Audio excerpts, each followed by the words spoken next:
Welcome to Arkansas Wildlife.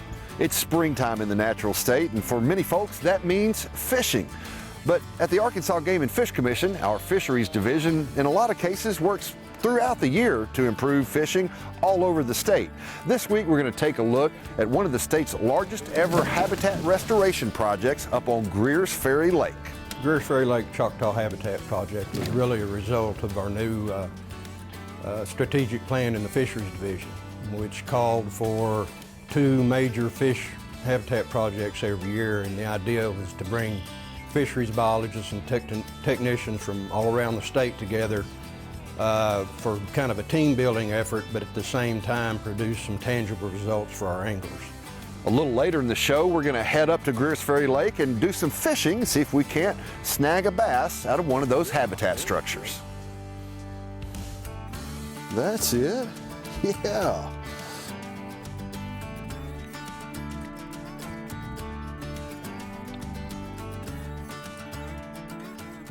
And finally, we're going to take a look at the 2017 spring turkey season, just kind of a little follow-up on the recently ended season, see how hunters fared this year. All that in this week's winner of a free hunting and fishing license right after this break. Arkansas Wildlife is brought to you in part by Academy Sports and Outdoors. Right stuff, low price, every day. Academy.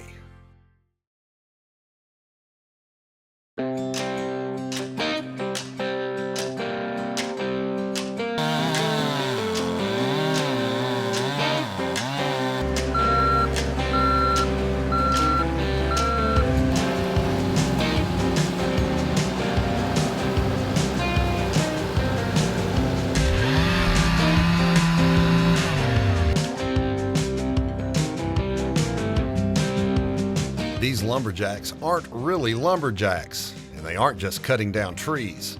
They're actually employees of the Arkansas Game and Fish Commission, and they're creating fish habitat for Greers Ferry Lake in one of the largest fish habitat projects the state has ever seen. Greers Ferry Lake Choctaw Habitat Project was really a result of our new strategic plan in the fisheries division, which called for 2 major fish habitat projects every year, and the idea was to bring fisheries biologists and technicians from all around the state together for kind of a team building effort, but at the same time produce some tangible results for our anglers. Greers Ferry was chosen as the flagship, guinea pig, whatever you want to call it, for the project. We had done several projects over the years with the Corps of Engineers. We had a lot of material to work with. We had a good area to work out of.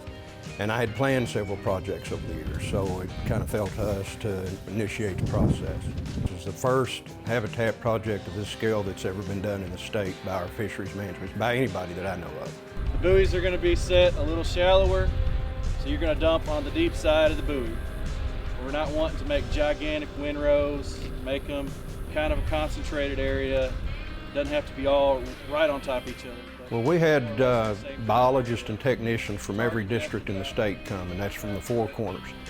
And they came to Clinton on the day prior to, and some that morning from as far as Fayetteville and Monticello, Texarkana.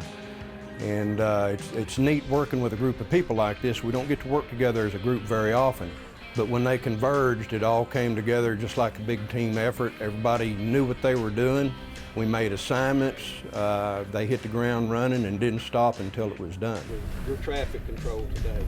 What I want you to do is you're going to be in the staging area up here, and as these vehicles come out, just kind of being aware. That's why you got the bright yellow vest so they can see you, but we're going to be getting traffic down in here today.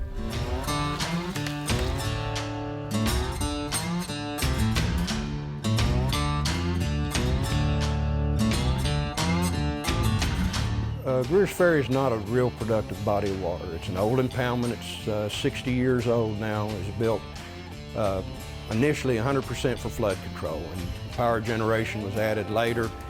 So we have no controls over water fluctuation. You know, it floods some years. We get a good flood year.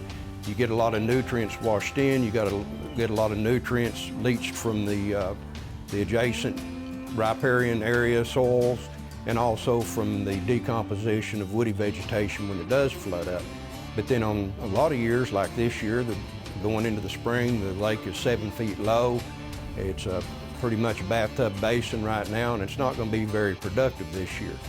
So what we're trying to do is just increase some of that complex woody habitat to give these fish more benefits, more places for forage fish to hang out, and also provides good spawning cover for some of these more littoral zone or shoreline species of fish.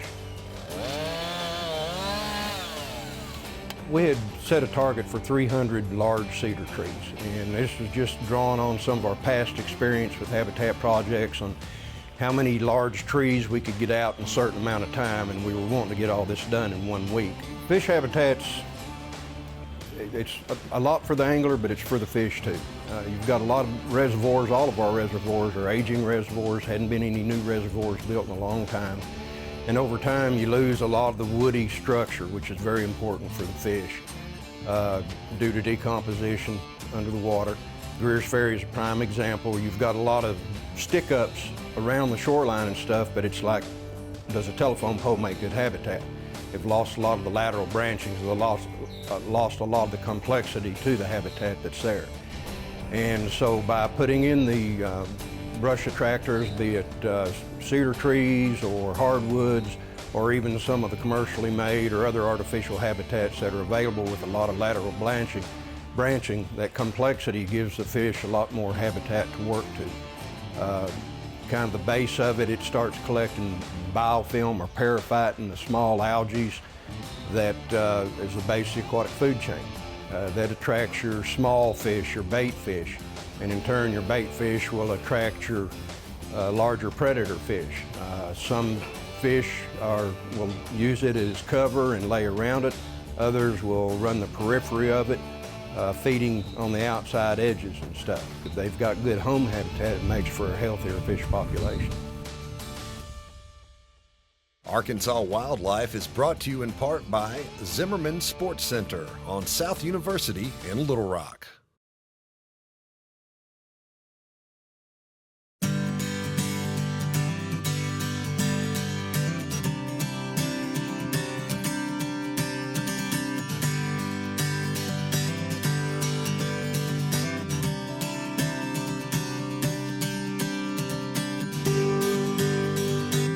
The Arkansas Game and Fish Commission is completing a fish habitat restoration project by sinking these cedar trees at multiple sites on Greers Ferry Lake.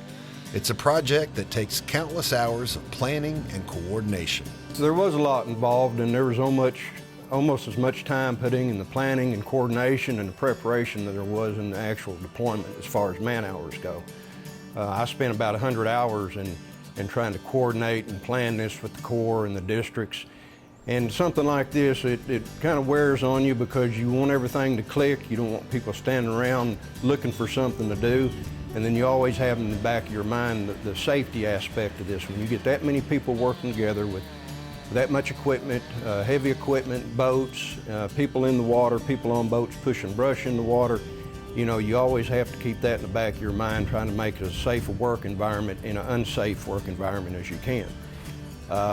We chose Choctaw primarily because they had a large amount of invasive eastern red cedars in there that they were wanting to clear out of their campgrounds, to renovate some campgrounds as well as improve wildlife habitat.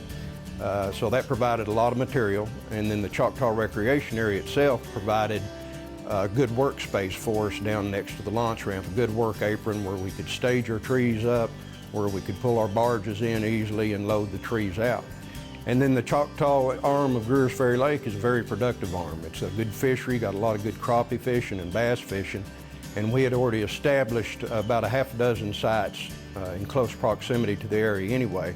So we wanted to refresh those, and then we created a dozen new sites in addition, and they were all within about 3 miles of the Choctaw Recreation Area. But they were dense growth cedars where the lower 15 feet of the trunk had literally no branching, so we were going for the tops. So I had game and fish people come in, and Corps of Engineers people assisted the week prior to, and we knocked down 300 trees, cut them to the length.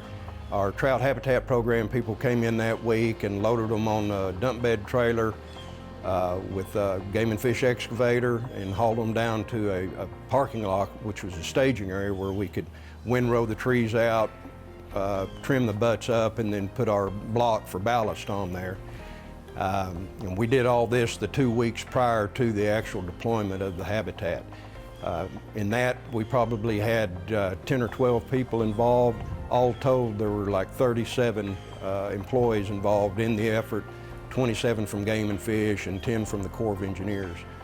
We utilized dump trucks, excavators, backhoes, mini excavators. We had 6 habitat barges involved in the project. We had 2 support boats involved in the project. We had people dumping trees, we had people tying blocks on, we had people directing traffic, because this is a public use area, and we knew we were going to get the public down in there either looking or launching to fish. So we had to have a little direction there. So we tried to think of all aspects, have everything covered, so we wouldn't be left short someplace. We were putting 18 trees per site, and these trees were in excess of 15 to 16 feet in length. A lot of good lateral branching. They weren't real full, but they had some good strong branches, so they should last several years before needing to be refreshed. And we strung them out a little bit so one angler or one boat wouldn't dominate the whole brush pile. It would still leave a little room for a couple of boats to get in there and still give yourself a little breathing space, not encroach on each other, but both be able to reap the benefits of the habitat. The habitat projects are as much for the angler as they are the fish. And in the past, we have marked them with signs on the banks, but those signs have a tendency to disappear real quick. I don't know if they adorn people's bedroom walls, or if it's just a matter of, if I take the sign down, then nobody else will know where it is other than me, you know.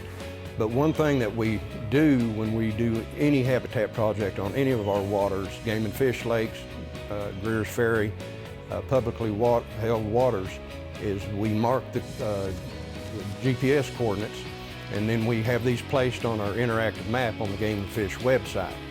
And if you've never used the interactive map, you can go to that map on the Game and Fish website, and you can zoom in till you come to the lake of your choice, like Greers Ferry, and then you'll see little blue fish icons pop up. And if you go to these icons, you can get the GPS coordinates, and these can be downloaded and put in your handheld unit or your boat sonar unit. It can put you right on them. Coming up after the break, we head out to Greers Ferry Lake to try to catch some fish on these new fish habitats. Arkansas Wildlife is brought to you in part by Arkansas's own PK Grills, maker of the new PK 360, the best and last grill you'll ever buy.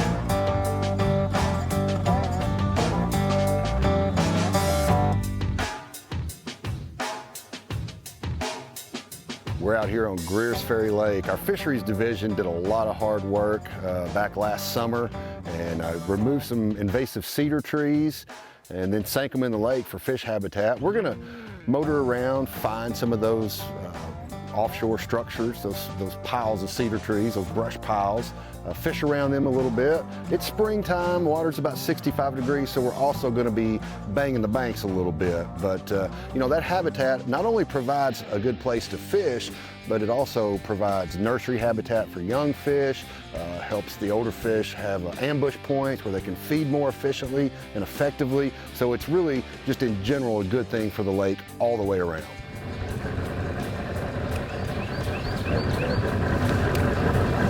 This is going to be one of the piles right here. See how you got more horizontal there.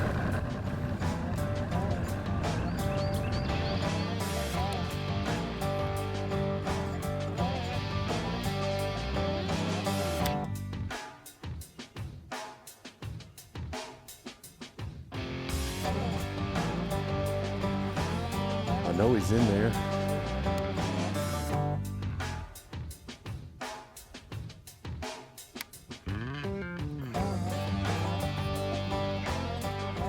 Oh, yeah. Oh, yeah. There we go. That's it. Yeah.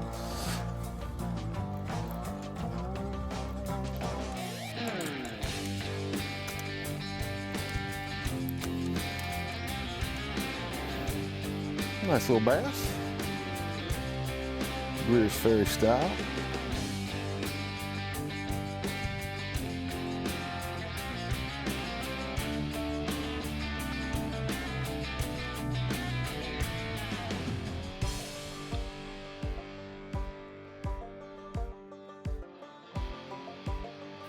I gotta make one cast back into this pocket, and then we'll go for a boat ride.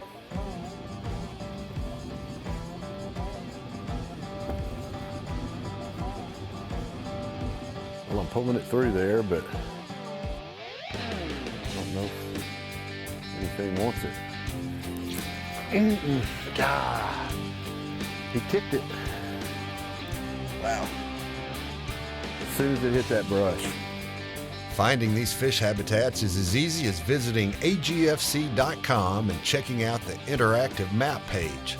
The GPS locations for each of the Greers Ferry habitat structures appear as blue fish icons on the map and can be downloaded to a handheld GPS or boat-mounted fish finder.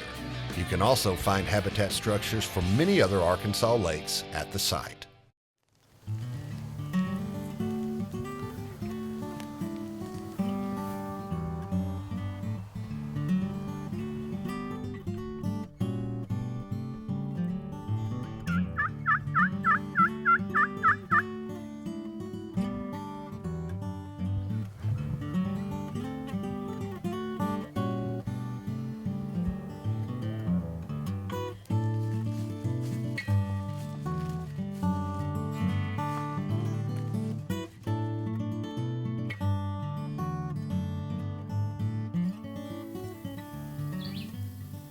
Turkey hunters in the natural state checked more than 10,000 birds during the 2017 season.